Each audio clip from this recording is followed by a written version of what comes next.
There we go. We're back. We're live. What's up, folks? It's Steve Holmes, streaming live from the Los Angeles area. We're here in my drum room. This is a thing we do once in a while, where I play some drums. We talk about drums and that kind of thing. We're experimenting with a different camera angle today. Let's get that going, shall we? A little bit of a top down. Kind of make things different. I'm trying to, all the streams are starting to, starting to be the same because I just play the same stuff over and over.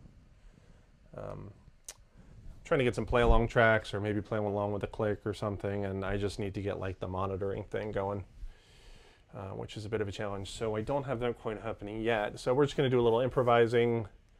So leave those comments. Let me know how it's sounding. Let me know if you have any questions about anything or anything you want to talk about. And we'll kick it off. It's been a few weeks since we did this, so this is going to be like, rusty and mistakes and all, but that's part of the journey. All right, here we go.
All right. Man, we ended up in 7 there at the end. I just kind of stopped and started again. I usually don't do that much, but I wanted to, like, you know, force myself to kind of switch gears and do something else. Let's see, let's make sure everything's good. Yeah, we got the vocals. What's up, folks? My name's Steve Holmes. Welcome to the drum room, where we do a little bit of playing, a little bit of talking, and that's it. It's all about drumming. It's all about, for me anyway, it's all about the week's worth of life and just kind of using drumming to kind of help get it all out and, you know, pause the mental merry-go-round and just drum, you know. I really like that about drumming, you know, because when that part of my brain is like in charge and driving, then all the other parts are just, you know, they're kind of on pause, you know. Yes, happy Easter, actually, for those that are Easter celebrating. All right, let's see what we got here in the comments before we get too far behind. Thanks for hanging out again. My name's Steve Holmes. Let's see. Sounds great. Got some nice compliments. Thank you very much. Oh, Lavish D back. Got Mark Anthony, Luis Fernando, Mark's Countless Barks. Oh man, I love the names here. Lavish D. Mark Anthony, what helps you with all the time signature changes? I always think I'm all right at drums till I hear someone like yourself. Well, first thing to say is it's not a contest. You know, if you're getting out of, you know, drumming what you want to get out of it, you know, if you're having fun, if you're making music, if it's like therapeutic, like I was talking about, then you know, then you're doing it. You know, you can check the box. But I understand there's a competitive nature to making music in general and checking out other guys and seeing what's going on, and then obviously comparing yourself. It's difficult not to do that. But I mean, just try not to be too hard on yourself, you know. Try to find a thing that someone else is doing that you like and attack that thing and study it and try to figure out what it is and add it to your playing. I mean, anything that anyone else is doing, you can, you know, if you attack it and spend the time on it, you can add it to your thing, you know, which is pretty cool. So try not to get discouraged. But to kind of get specific about your question, what helps you with all the time signature changes? Well, I mean, technically, I was playing in 4 for almost the whole time until like when I stopped, and then I started and I was playing in 7/8. But I mean, to answer your question, I mean, you just have to get used to what your stuff sounds like, or, you know, the stuff that you want to play in those time signatures, you know. And the good news is there's only so many, you know, time signatures that you can put your stuff in. And if you spend enough time, like, just pick one, you know. Like a common thing that I like to do is going between like 4/4 and 6/8, which sounds kind of technical, but really it's just the difference between playing like straight kind of phrasing, like dicka dicka chaka dicka dicka chaka dicka chaka, and like triplety phrasing, you know, but to the same quarter note. Dicka dicka chaka dicka just chaka chaka like all the different feels, they all kind of apply to the same quarter note, and so I enjoy staying with one pulse, one quarter note, and changing up the feels. But that pulse never stops, man. I mean, the left foot, I try to keep going through the whole time. But what I was playing is the same stuff as I was singing right there. You know what I mean? I just kind of imagine switching gears, and all those different layers. You know, you just spend a lot of time in one of them without changing, and then at that point you can change back and forth from it, you know. But that's what I'm doing, really. Just going back and forth from like straight playing and, you know, shuffles and 680 stuff and jazz stuff, you know what I mean? I like all that stuff, and so it's fun to intertwine them within a single pulse or a single quarter note. So that's kind of what I'm doing there. Lavish D, 30-second note. 30-second note chops leave me confused. I have a hard time understanding what you're doing sometimes. And he leaves the colon pipe. We call this the colon pipe face, the straight face, because it's like a colon, and then that straight and vertical line is called the pipe. So yes, it's funny seeing that and then looking at my shirt. Yeah, 30-second notes are hard, and I'm not very good at it. It's actually something that I still spend a respectable amount of time working on. I've got a video on my channel. For those of you that aren't hip to my channel, I definitely recommend, if you're interested in instructional stuff, checking out my channel. There's a whole playlist on there called, Steve Holmes Lessons, and one of them is called useful methods with, I think, 30-second note paradiddle phrasing and stuff. But honestly, like with 30-second notes, like you just got to slow down the tempo and hear where those 30-second notes are, because there's 8 for every quarter note, So there's your quarter note. Ta, chicka, deuce, deuce, cha. There's 8, right? And so honestly, like if you want to get started with that stuff, I would recommend just like doing basic paradiddle stuff, because paradiddles and paradiddle diddles and all that stuff are easy ways. They're like little packages of 4 notes or 6 notes. It's like, here's a quick 4 notes, paradiddle, paradiddle, paradiddle, paradiddle. You can just get used to playing like paradiddles as 30-second notes, and once you start getting used to that, you're probably going to want to start varying that stuff up just naturally, because that's just the natural course of making music. Most folks, like when they practice something, they say, oh, I can't do it. Okay, I'm kind of get it. I'm getting comfortable doing it. It's like, okay, I can do it. Okay, I can really do it now. Okay, now I want to change it up, right? Like that's the process. So you just got to go through all those before you get to that final step. That's been really, really helpful for me, actually. But if you take, let's say, if you're playing paradiddles, right, left, right, left, right, left, left, and you use that as your, the accent of the paradiddle, of the first note of each paradiddle will be the 8th note, right? If you're playing in 30 seconds, so you're like 3, 4.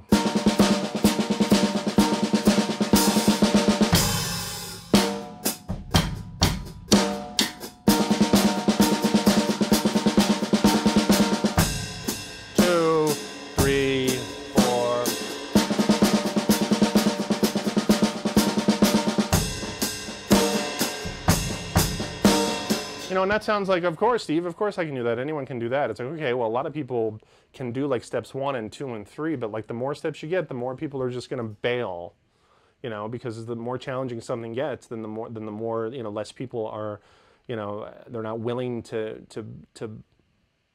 feel that feeling when you can't do something. I mean, that feeling sucks, that frustration, that inability, and that's what separates the people that are really want to do it versus the people that are like just kind of casual hobbyists. It's like me whenever I try to teach myself piano and I get to chords and I'm like, nope, taxi, because I don't want it bad enough. I'm not willing to keep myself in that place, but with drumming, that's not the case, So once you get that, like, you can start putting the first stroke of the paradiddle like on the cymbal or on the tom or something,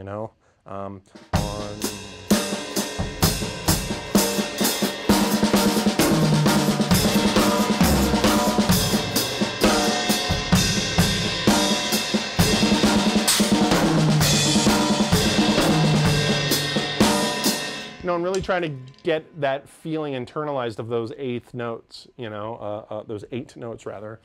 And then once you get there, you can still stick with paradiddles and kind of play, like start with, instead of a paradiddle up front, do like a paradiddle, which instead of like bean, das, bean, it'll be like bean, bean, and so that'll kind of launch you into this different phrase. Like, let's see how that sounds.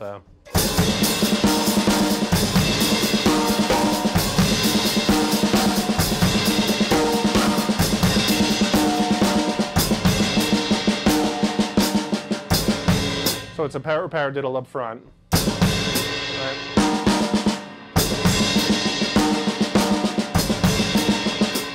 And then after that I'm doing a paradiddle diddle, right?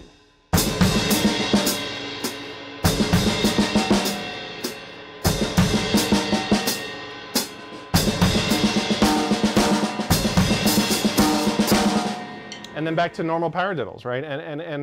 And I know it can be challenging if I'm like, hey, it's a common paradiddle, paradiddle, whatever. Like, I'm not even thinking along those terms. You want to get to the point where it's like you're thinking of musical phrases, right? Because I'm not thinking about paradiddles. I'm thinking about ba ba, ba ba, bam, bam, ba, ba, bam, bam, ba. But like, that's what I'm thinking. That's what you want to get to the point where it's like, well, the sticking just kind of takes care of itself because you've spent the time practicing different combinations of paradiddles and paradiddles and paradiddles and instead of thinking along those lines, you start to improvise with the first note of each of the paradiddle phrase, right? And you start to improvise with those accents, right? Like that's kind of my thing,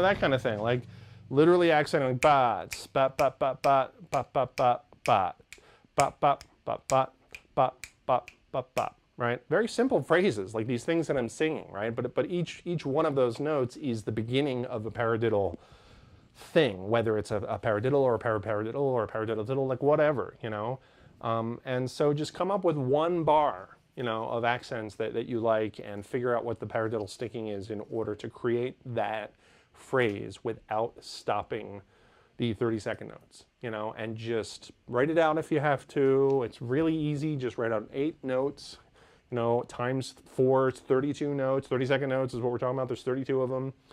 And bring down like where the accents are and just keep it simple, That's why I started with just on just regular paradiddles, and you're just accenting the 8th note at that point. 1 and 2 and paradiddle, paradiddle, paradiddle, paradiddle, 1 and ta chiga do sticka digga digga digga da. And if you don't want to do a whole bar, do just the counts of 3 and 4. And if you don't want to do the counts of 3 and 4, just do the count of 4.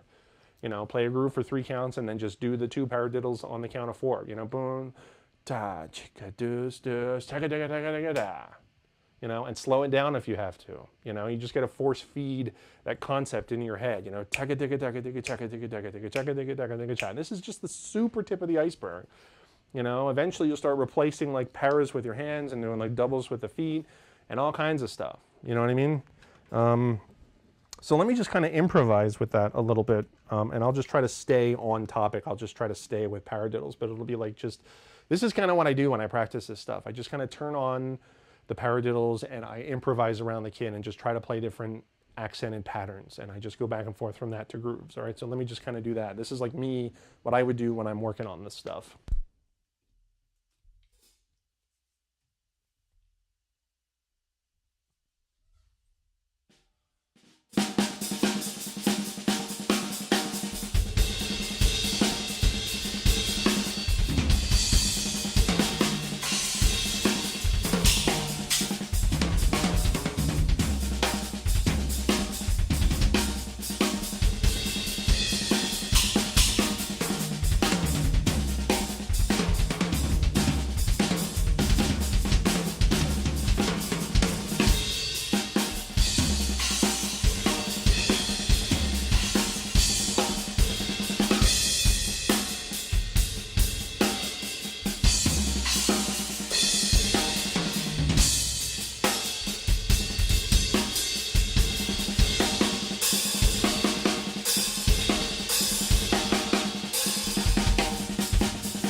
So that kind of thing. Mostly paradiddles. The first stroke of the paradiddle variation will be either an accent or a cymbal with a bass drum, or a cymbal with no bass drum. It depends on, you know, what you want it to sound like. Do you want the psh, or do you just want the ch, you know, the empty crash without the bass drum, you know? And there's one in there where I actually accent the double, the diddle. I think it's a paradiddle diddle, and I accent the last double right. That's like a total Vinny ripoff. Yes, it's a left-handed paradiddle diddle. Left, right, left, left, right, right. Left, right, left, left, right, right. And it's 6 notes, so you end up accenting the dotted, like if it's 32nd notes, it's the dotted, geez, is it the dotted 16th or is it the dotted 8th? It's the dotted 8th.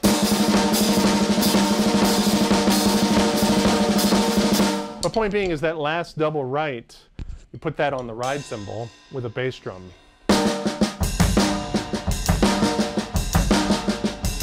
And that's a total Vinny ripoff.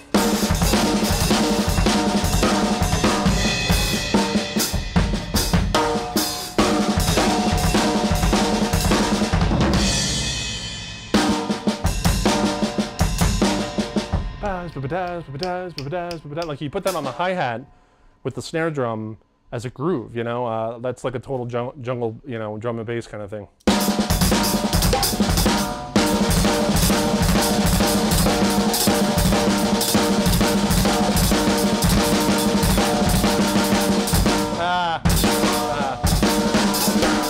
You know, you just start improvising, and instead of doing like, you know, the kind of soloing I was doing before, you can just keep the hands here and mess around with like 30-second note paradiddles and come up with a groove.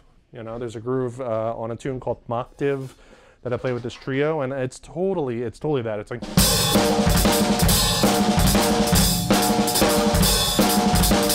you know, that kind of thing. So we're talking about 30-second notes and using paradiddles to help get them going for Lavish D. I think that's enough to get you started, Lavish. By the way, if folks are interested in supporting the channel, there's a little smiley face down there. There's a little $sign down there.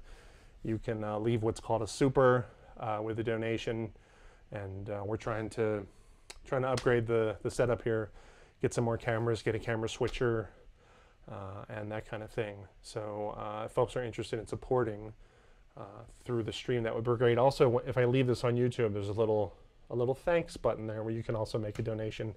That would be fantastic. Really appreciate it. Let's see. Basement Artie, happy holidays.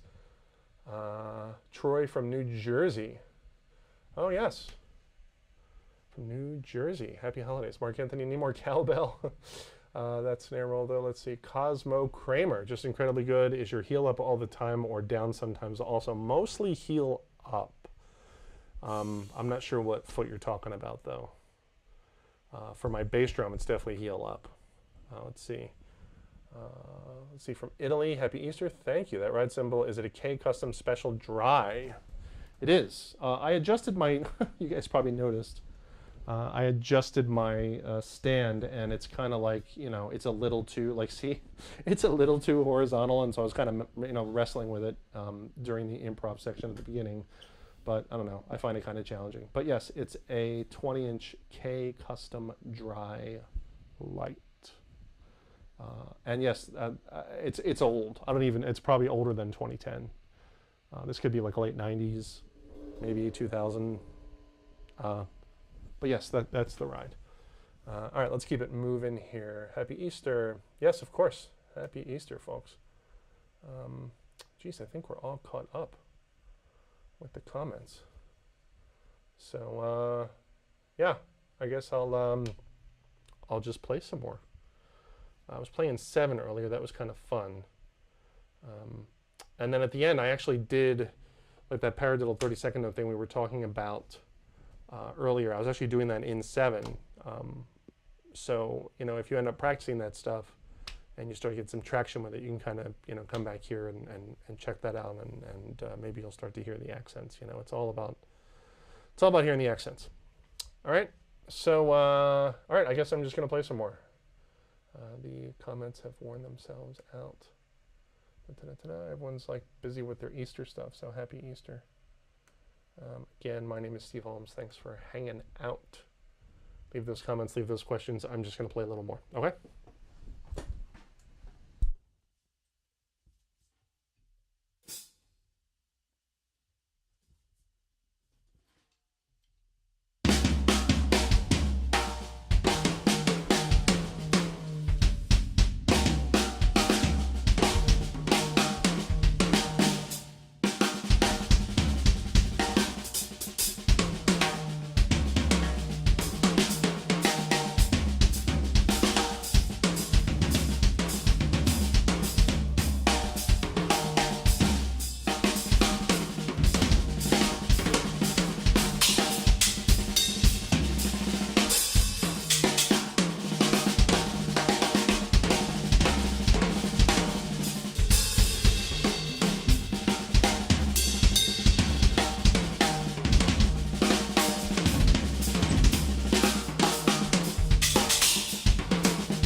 All right. Well, that kind of went to a place that I wasn't expecting. Man, I was like, all right, let's just play a little and wrap it up. And then my drumming brain was like, oh no, you don't. We got some more folks here. What's up? My name's Steve Holmes. Thanks for hanging out. Let's see what we got. Happy Easter. Let's see. Dominic Hack. Big fan of your playing and teaching. Do you have any tips on how to get more organized and structured in your practice time instead of just noodling around all the time? Man, AKA the meaning of life, eh, Dominic? And that is like the golden question right there. Yeah, I mean, honestly, like I've never had like I kind of kept things simple. You know, I would, pardon me, I would spend a lot of time working on just one thing.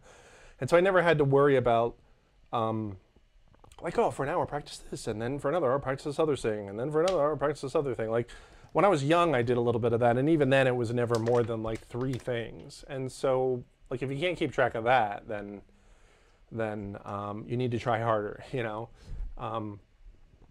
I like just turn on the click and I would just practice along with the click for like an hour. And then I would, you know, practice something else that I was hoping to achieve that week, like playing in 7, you know, which still involved practicing with a click. So you're kind of doing 2 things at once there. I'd program the drum machine to play in 7 or to give me a click in 7, I would practice that. And then like, you know, then practice jazz independence, you know, like in terms of like noodling around, like, you know, when you're doing that stuff. You know, and this is the beauty of drumming. This is the beauty of practicing drumming. It's like 10 minutes is not a long time, but 10 minutes playing the same thing over and over without deviating from it, that feels like a long time. And you will get better just by doing the 10 minutes if you don't deviate from it. Like if you start slow and you kind of speed it up, you know, and just like stay on target. And that's like 10 minutes. Imagine like 15 minutes, 20 minutes, a half hour. You know, but don't hurt yourself. Like, you know, relax, like slow it down and let your muscles relax, and like, you know, like don't be dumb, like take care of yourself, but like just, you know, when you're deviating, you know, so just stop yourself. And if you need motivation, then how's this? If you stop noodling around, you'll get better. And everybody wants to get better. That is like the global topic. How do I do this? How do I do that? How do I get better? You want to get better, quit fucking around. You know? And you can actually have your cake and eat it too. Like you do what I'm saying, and then at the end of your practice day, take 15 minutes and just mess around. You'll probably sound better after having practiced for an hour. You know? So that's a win all around. Like instead of like if you practice for an hour, but like noodling around is peppered in throughout, the practicing is not as good, and the noodling around is not going to be as good. You're not going to sound as good doing either. Right? Because you're just kind of like, you know, jack of all trades, master of none. So, you know, gauge yourself with how long you can practice something, and just like at first, like, okay, I'm just going to do this thing for 10 minutes. And then, okay, I did it. And like, take the win. Take the win. And the next day, do like 15. You know? Because you know you can do 10, and so that should motivate you to do 15. You know, and if you can't do 15, it's fine. It just means you're not ready. Go back to 10 and solidify that. You know, make that more concrete. Like work on that. Like own the 10 minutes of not messing around and only the one thing. You know, there's so many things that you could do, that you could work on. You know, like it's a never-ending thing. Like this, it never ends.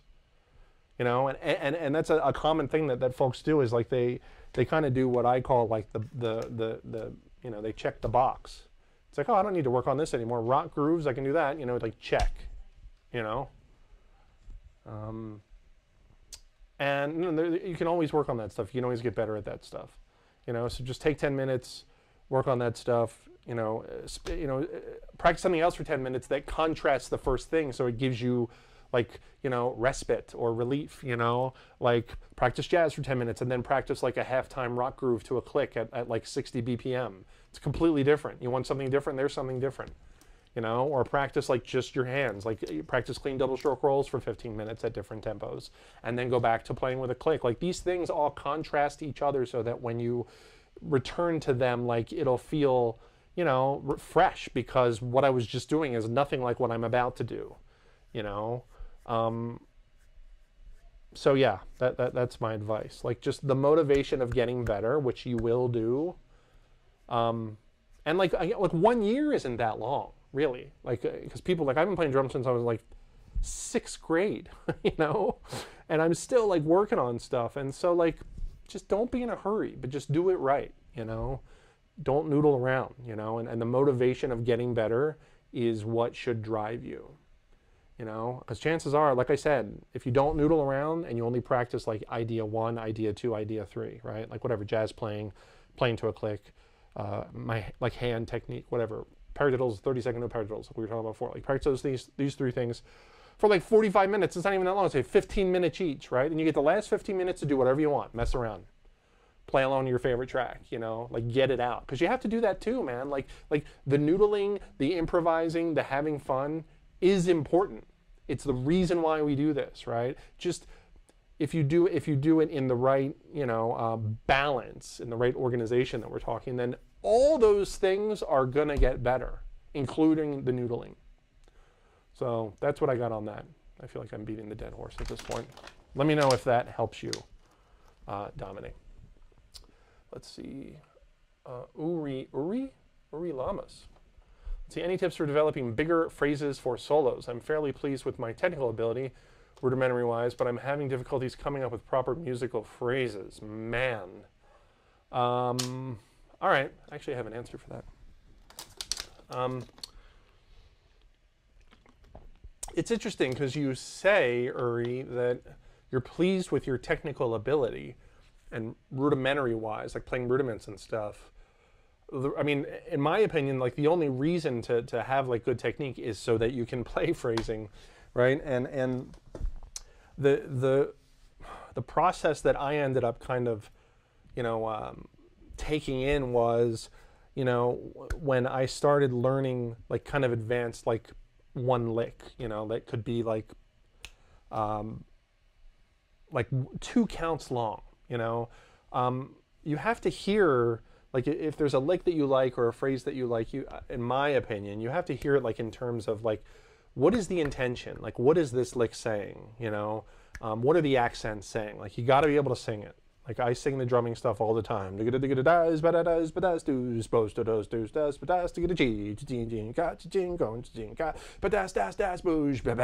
That like. This is happening here first, you guys, before it even happens here. It's happening here. And so you got to get this going. You got to get that internal phrasing going. And it's like, okay, Steve, well, I don't have any phrases. I don't hear any phrases in my head. That's okay. It's okay. Pick one. There's tons of videos. There's no shortage of material. There's no shortage of material. Pick one thing that you like. You got to, I mean, for me, like I have to like it. I can't just like learn something and then like, the first thing, like if there's an instructional thing, I'm like, okay, play the thing fast so I can hear what it's going to sound like when I'm done all the work. Because if I do all the work and I don't like how it sounds, I'm not even going to bother. You know what I mean? So I have to like how it sounds. I want to be the guy that plays this thing, right? So you find something that you like, and hopefully you learn. You know, you get the breakdown of it. You get the lesson. You get the whatever. You get the PDF. You get the video of the guy explaining it. Like if you need a phrase, like go to my channel. Like at the risk of sounding however that sounds, I've got tons of lessons on tons of phrases and I spell them out crystal clear, including like the sticking, and some of them have PDFs, and I sing the accents. Like take a thing and learn it like backwards and forwards at different tempos, and then like do your own thing with it, but not until you learn it properly. You know, some people, as soon as they start to get the hang of something, they're like, oh, I can do this different thing. No. Like learn the thing the way it's intended to be done and then make it your own. Because when you make it your own, it's going to sound better if you spend more time learning it the right way, you know? And so at that point, like when you learn one phrase and then you deviate it, you take like phrase A and then you kind of make it like phrase A1, you know, you make it your own thing. You extend it, you put your hands on different things, you know, you kind of play it in your own way. And if you're having trouble coming up with phrases, then what I do is I would sing these licks and these phrases that I like. I would sing them along to music, because that's ultimately what you're doing. You know, like the classic Motown fill, booze ba da boom ba. You know, like there's the simplest of fills. It starts with a 6-stroke roll, or you know, You know, like, sure, you can break that down academically and what is the sticking and what is all that stuff, but it's like, you know what it is? It's bouge badat dun. That's what it is. And so put on a song, you know, put on a song that you like and sing, try to find a place to play that lick in the song, you know, or just like, just play it inappropriately, like sing that fill at the end of every 2 bars, you know, but like get your brain used to that process. Like, okay, here is music. Here is me putting the phrase in the music. You know, that's what you want to do, you know. And then I'm trying to think, is there something else we could do with that phrase? You know, like you could start playing on different places, you know, listen to different songs that have that. You know, it's like there's tons of Motown songs that have that, or, you know, the Phil Collins version. There's a Phil Collins song called I Missed Again, you know, that starts with the like he just plays it so well, you know. But the point is, like, have it be a phrase that you can sing. And realize that that's the intention. It's not like, oh, right, left, left, right, right, left, right, cymbal crash, and then back to the, no. Those are the letters. I'm not talking about the letters. I'm talking about the word. What is the word? The word is bouge ba da da dum ba. Like, that's the word. And so I want to say the words. I want to say the sentence. I want to say the paragraph. Like, that's the approach. You know, it's like letters, words, sentences, paragraphs. That's the approach, you know. And so the sticking and the technique and stuff, like, yes, that stuff is important and I'm into that stuff, but it's so that I can get to the speaking the language place. That's why I'm doing it. So you want to be able to speak the language. So I would recommend that you approach licks and phrases as words and sentences that you can sing, and then sing them, but by playing. But also, like, sing them verbally. Like, I'm a big proponent of that. All the great players, they all sing their stuff. You know, they all sing the stuff because it's a language, you know. And so that's my take on that. Approach fills and licks as musical phrases that you can sing. And then when you learn like 2 or 3, like, chain them together. You know, 1 is 2 counts, 1 is 4 counts, whatever. 1 is in 2, 4 counts. Like, just chain them together. You know, so if you have like bouge ba da da dun, that's one thing, and then like another one that's like dagadun dash da do ba. You know, dagadun dash da do ba. Right? Then put them together. Bouge ba da da dum, stagadoo dash da do ba. And reverse the combination, you know, da da do dash da da bouge ba da da dum pa. You know, that's a cool fill, you know, bad boom ba da dum bouge ba da da dum pa. Like, whatever, like, put them together in different order. I guarantee that's going to be challenging because when you end one phrase, having realizing like one hand has to do the first stroke on the next phrase is like, it's going to be tricky, you know. And this is all stuff that sounds simple, and it's really not. And if it is simple for you, then that's good news. That just means you can do it faster and spend more time like owning it and solidifying it, right? So that's my take on phrases. Let's see. That was for Uri Lamas. Pardon me, I'm losing my voice here. Benedict says, Happy Easter. Why haven't you been on Drumeo yet? I don't know. Ask those guys. I actually reached out to Jared on Facebook one time, and he responded, and he was like, yeah, let's do something. And I mean, I don't know. I mean, I'm a nobody, you guys. I'm like, my YouTube channel's the biggest thing I got going because this is not my main gig. Like, I don't play drums for a living. I'm a video game designer. I make Call of Duty, which a lot of people don't know, but I guess I've just said it. Actually, that is public information because I have that on a lot of my profiles. But yeah, I work at Infinity Ward. I work on Modern Warfare campaigns, and I'm a designer. The drumming thing is like, yeah, it's like a side hustle. Yeah, so ask the Drumeo guys. Honestly, if they asked me, I don't know if I could even make it happen because I'd have to fly up there and it would be a whole thing.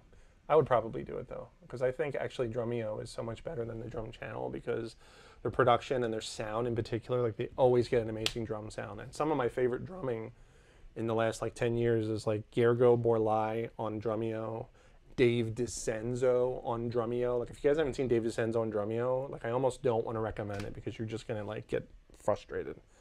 That guy is like, he's doing stuff no one else is doing. I love Dave. Let's see. Uri, any cool but simple double bass licks? Uri, I just spent a lot of time on a question for you. We're gonna come back to you. I'm not familiar with that song, which sounded like 5/5, then probably 11. Okay. Stick on, rinse and repeat. Luis Fernando, how do you work to better your drum feel? That's a good question, and that has a fairly simple answer. How do you work to better your drum feel? Not the chops. I like that there's clarifying there. Not the chops. Well, I mean, everything has exceptions, right? And so what I'm about to say is not like 100% all the time accurate. But I think a big part of a good feeling groove, a good feeling drummer, is being relaxed when you play. And specifically like asking yourself, what percentage effort does it take for me to do this thing?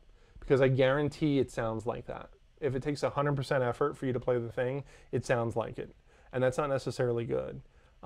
It's like, you know, if you're lifting a weight, you know, and you can barely do it, you know, like lifting the weight is the groove and you're like, you know, like, or is it really light and you're like, whatever, I can do this all day. Like you want it to be like that.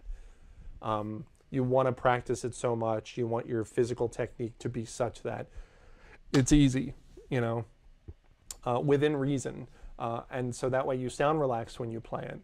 And the big benefit of that is, you know, like if it sounds relaxed, then I think that sounds better. Again, like there's exceptions, right? But for the most part, it sounds better when you play something relaxed, you know? I mean, but there's sometimes you intend for something to sound like kind of like, you know, edgy and full force, right? Like when I was playing groove stuff at the end of that last improvisation, like I was intentionally like accenting every note on the hi-hat because I was going for like a chi-chi-pa, chi-chi-chi-pa, like that kind of thing instead of a like chi-chi-pa, chi-chi-pa, instead of that. You know what I mean? There's a huge difference, and one is relaxed and one is not relaxed, and I want to be able to do both, right? But in order to do that, like you have to be able to have the ability to play relaxed or not relaxed, and make the musical decision to be one or the other, not, well, I'm going to do it the only way that I can do it.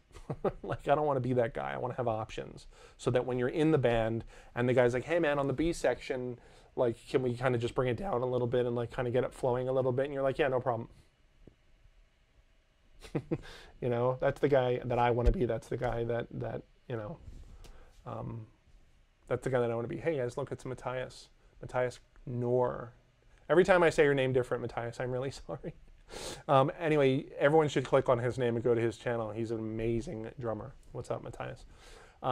Yeah, so that's that for me. Like, yeah, they're relaxed. Like any examples of good grooves, you know, the chances are that they sound relaxed. But it's not just that. It's, I mean, you know, how does the time affect a good sounding groove? You know, like when someone says like a good time. You know, I was having a discussion with a student the other day, and I brought something to their attention and that they kind of didn't think about it, and they were kind of blown away. And it's like, when you talk about good time, especially like with slower tempos, like what makes good consistent time? And it's like, well, I hit the thing and then I hit the thing again and I hit the thing again, and the space between is the same. Okay, so you take that concept and then you give like a monkey a drumstick, and they're just gonna hit something and hit something again and hit something, and it's gonna be a completely different time space in between. Okay, so what is the difference between those two? The difference, the only difference, is the amount of time in between. So by that logic, the time between the notes, the time spent not hitting the thing, is more important than the actual hitting, or it's at least equally as important, right? And so it's the nothing. that's key there, you know. It's the space between the note. Like turn on the click and set it to like 60 BPM, set it to like 50 BPM, and have the click only be on counts of 1 and 2. Gang, gang, gang, gang. And play groups, play simple groups, and then like get comfortable and start like blowing over. But don't go double time. Don't start playing your 100 BPM stuff to the 50. Like keep it at 50. All right, that's hard, and the reason why that's hard is because of the space. And so you got to account for the space. You have to acknowledge that the importance of the space. You got to get hip to that concept. You got to think about that concept. You have to accept that concept. You have to respect that concept. Okay, and so I think that's important. But which leads to the next thing, which is like, well, what am I doing during the time? During that quiet, like what am I doing? And this is like getting into like the physical motion thing and the circular nature of good time. And I think that walking is a great example, because there's a lot of time between the step and then the next step.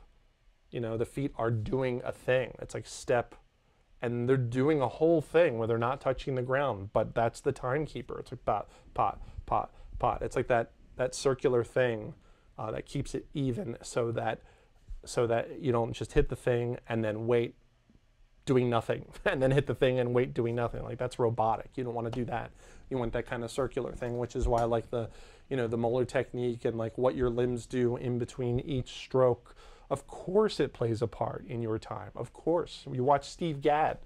Like, keep this in mind when I'm saying, and go watch Steve Gadd and watch how his body moves when he plays. He's dancing, you guys. Steve Gadd dances when he plays. Like, you watch a lot of those old clips, and it's like the motion of his body is, that's like it's a biological drum machine. He's like, like, and if he stopped hitting the drums and only moved, you could still like get a sense of what he's playing. If he stopped hitting the drums and only moved his body, you could totally get a sense of what he's playing, because his body is moving to the time. He's just playing drums while he's doing it, right? So I think that is also a key part of a good feeling groove, right? So we talked about relaxing. We talked about acknowledging the importance of the space between the notes. We talked about the way your body moves in between the strokes. Like, all those things, you spend time on those things. Also, dynamics. Having control of your dynamics, you guys. Being able to play quiet, being able to, like, get that volume knob. Like, you're self-mixing all the time, whether you like it or not. You're self-mixing. Your bass drum volume versus your snare drum versus your hi-hat versus how hard you're hitting the crashes. Like, you're self-mixing, right? It's your decision. You're the one hitting the thing. So it's like, how loud do you want the bass drum to be? How loud do you want everything to be? Like, there's individual faders, my bass drum, my snare drum, my hi-hat, and then my stereo out. Like, you turn the stereo out down, everything goes down. You know what I mean? And I find that if you're bashing a groove and then you play that same groove at a kind of a lower volume, it's probably more listenable, which is another good word that I like to use, is how listenable is something. You know, which varies depending upon so many things, including your age. You know, like, the older you get, like, the things that were not listenable when you were younger now is like, oh, I'd rather listen to that. So getting control of your volume faders and that kind of thing. Like, in that improv section I did earlier today, like, towards the end, like, I got very quiet because I'm into like the build and the tension and the release and the coming down and the just kind of repeating that process. And I like the idea of playing my stuff loud and playing my stuff quiet. Like, I want to be able to control that stuff, and that's only going to help your ability to play music with other people, man. You know, because most drummers are too loud, chances are. So, you know, you got to put in your time doing the coffee shop gigs. If it's rock, if it's jazz, if it's folk music, it doesn't matter. Like, get out the brushes, get out the multi-rods, or get out the sticks and just play quiet. Like, fit in with the music. You know, is another key to, you know, like, a good feeling groove. You don't want everyone to be kind of playing like a vibe volume wise, and then like you come in and you're playing way too loud. That's just interfering with the whole thing. You know, it affects the guys that are playing, because now they're kind of like, you're louder than they are, and now they're not able to do their thing as well, you know, and you might not even be aware of it. You know, that's bad. You just got to be aware of the big picture, which I wanted to mention earlier when we talked about playing relaxed, because it takes less effort. Right? Like, if it only takes 30% effort to do the thing, you've got 70% of your brain left while you're playing, and you need that 70% to listen to the volume, to listen to the tune, to make sure that you can hear everything, to make sure that everything's working. Because I kind of see it as kind of like being a pilot. You know, like, like when you count off the song, I like to use that analogy. It's okay, everyone's strapped in, everyone's good. Okay, all the gauges are ready, all the knobs are ready, all the guitar knobs we're ready. Okay, so let's go. Count it off. Okay, we're on the runway. The tune's going. Okay, now we pitch up and now we're flying. I'm like, okay, are we at cruising altitude? You know, there's a lot of stuff to pay attention there to successfully make music with people, and you need as much of this as you can in order to make that happen. And so the better you get at this, the less you got to worry about this. I don't want to worry about this when I'm on the gig, you know. I want to worry about the music when I'm on the gig, because I can't practice what it's like to play at a venue if I'm not in the venue. I can't practice what it's like to play with these guys at this place by myself in the drum room. So I use the drum room as a method to work on the drumming and get the drumming like second nature. So you show up to the gig and you're like, yeah, I got the drumming covered. What else? Like, what's left? Are you good? Can you hear me? Okay, I can hear you. What tune are we doing? Is the tempo the same as we practiced it? Am I listening to a click? Like, there's so many things, you know. that you want to be able to focus on. And the less you got to worry about the drumming, the more you can focus on that stuff. So how's that for a rant on good time? What else do we got? That was for Luis Fernando. If you guys want to support the channel financially, there's a little super button down there, the little $sign, the little smiley face. We're trying to get more cameras and stuff, more microphones. We're trying to upgrade the setup here. So if you want to support, you can do that. Or if we're watching this on YouTube after the fact, there's a little thanks button. You can click the thanks and make a donation. My little digital tin cup here. That would be fantastic. Let's see. Apple cider vinegar says, thanks for all your teachings. You're welcome, apple cider vinegar. Let's see. Benedict, would love to see you there. Also, the developers of Call of Duty aware of your trick shotter like FaZe Clan. Oh, and we don't talk about the video game stuff on the drum streams. Sorry. Let's see. Nice. Thanks, says Luis. Yeah, no problem. Hey, I see a lot of the Dave Weckl in your style. Which albums with him do you recommend for getting into that kind of stuff? Geez. Dave's got a pretty extensive discography, and I don't know, I'm kind of old school, man. Like, he put out these instructional videos in the late 80s. Actually, they're not on YouTube. I looked. I mean, there's certainly no shortage of footage of Weckl, regardless. But I guess to say this, Dave has an online school, and I would recommend doing that for at least 1 month. Like, pay the whatever it is. Pay the $15, the $30, whatever it is, it's worth it. And do it for 1 month and just download everything that you can. And if you like it, keep supporting. If you don't like it, then just, then just study that footage that you got. But he talks about everything on his school, and I did it for a while. It comes also with a private Facebook group that Dave is on a lot. There's a bunch of people on there that are, honestly, most of them are, emulating Dave. And so after a while, I don't want to be a part of that. I want to kind of do my own thing. But he has so much to offer in terms of just about every topic of drumming. But I mean, I guess just to recommend a couple recordings, like it depends on what kind of music you like. I mean, I'm not really a big fan of a lot of his solo records. Hardwired is one solo record of his that I like. It might sound a little dated, but I kind of like a lot of the tunes on there, and the drumming on there is ridiculous. His work with Chick Corea is obviously amazing for acoustic jazz. There's one live record that they did in 1990 called Alive. There's actually a video of that. Chick Corea acoustic band with a K. It's called Alive. Some of the best drumming I've ever seen in my life is on there. He's got like a blue kit with 3 rack toms, and he just plays stuff on there that just no one to this day can touch. And he hates it too. I've had a conversation with him about that. He's like, oh, that's horrible. Chick Corea Electric Band, they put out some chill, kind of stuff. I mean, Eye of the Beholder was a recording that had a big influence on me. There's a song on there called Trance Dance with some really cool creative drumming, some really musical drum fills and grooves in there. He does like this cross stick thing, where he's not on the hi-hat with his right hand, he's on like the rim, and the backbeat is like a cross stick, and he like uses the cowbell, and it's not too busy, but it's just very tasty, and the drum sound is amazing. I mean, Dave just reinvented the drum sound with his setup back then and the way he tuned and stuff. So Eye of the Beholder. And then after that, they followed up with a record called Inside Out, which was the polar opposite. It was just burning, busy fusion that's just nuts. And that also like kind of changed things for me in terms of realizing what was even possible to play on the drums. Inside Out is just nuts. There's a tune on there called Tale of Daring. It's like 10 minutes long or so. It's just nuts, the drumming on there. What other Weck stuff? There's tons of clinic footage of him, obviously. He's a big master clinician. Tons of footage of him giving clinics. There's lots of videos with him and Mike Stern and Jeff Andrews. Mike Stern, guitar player, Jeff Andrews, bass player. That's maybe my favorite Dave era.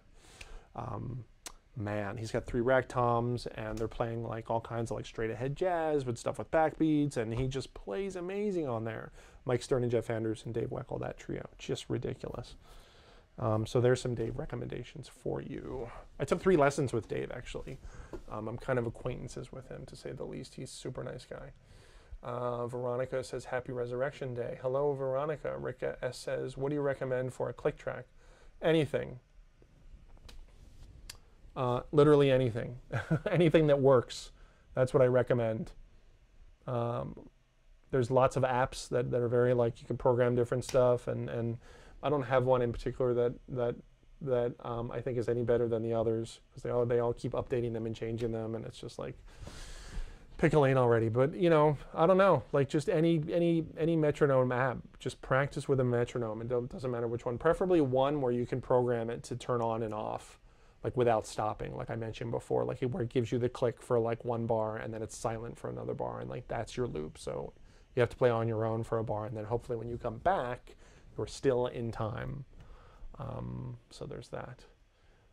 Let's see, Matthias says check out Osnoy with Weckl. Yeah, there's a lot of footage with Weckl with Osnoy, who's a great guitar player, and there's some really funky stuff in there too. Yeah. So there you go. There's my Dave recommendations. All right, we've been doing this for like an hour and 20 minutes. I think that's good. Man, amazing playing, says Sadler. Okay, yes, thank you, Sadler. All right, I think we're going to call it here. Happy Easter, everybody. My name is Steve Holmes. Thanks for hanging out. Click whatever you want. Click like, click subscribe. Check out my channel. There's tons of videos on my channel for instructional stuff and performance stuff. And check out Matthias. Click on his name. He's amazing. Thanks a lot for the answer. Another question for you. What do you think of New Breed counting out loud while playing? I didn't do the New Breed book, but I am a big proponent of counting out loud while you're playing. Just counting out loud in general. I think it's important to be able to just know which quarter note you're on at all times. You know, so if you're singing stuff, if you're singing improvisation, 1 to 3, 3 to 4, 1, 4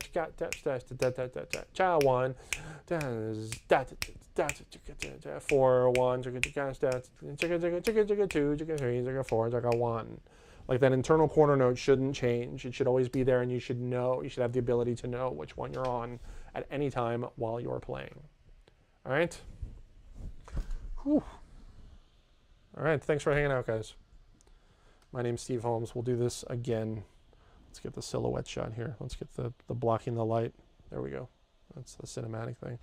We'll do this again, okay? Sorry, I never like schedule my stuff. I never say when this is going to happen because I never know. I'm like, hey, I got a couple hours. Let's go do a stream.